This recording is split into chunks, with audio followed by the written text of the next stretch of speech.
I have some very ripe bananas. They're still fairly firm, but definitely overripe.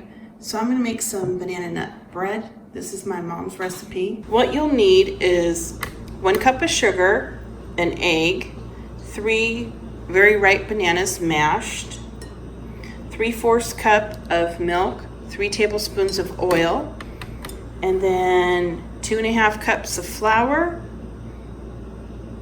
3 1/2 teaspoons of baking powder, a teaspoon of salt, and 1 cup of chopped walnuts.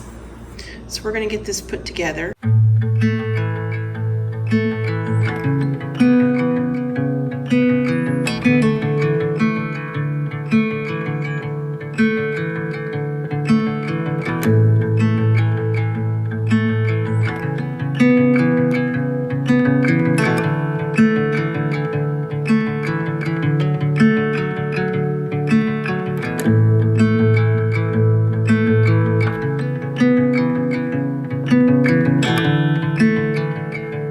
Once the batter comes together, fold in the walnuts.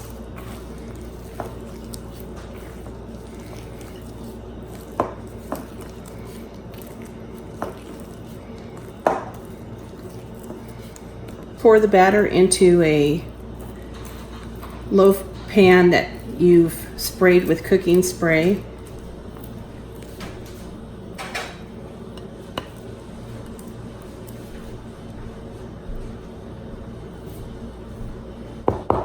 Place the loaf pan in a 350-degree preheated oven for about an hour.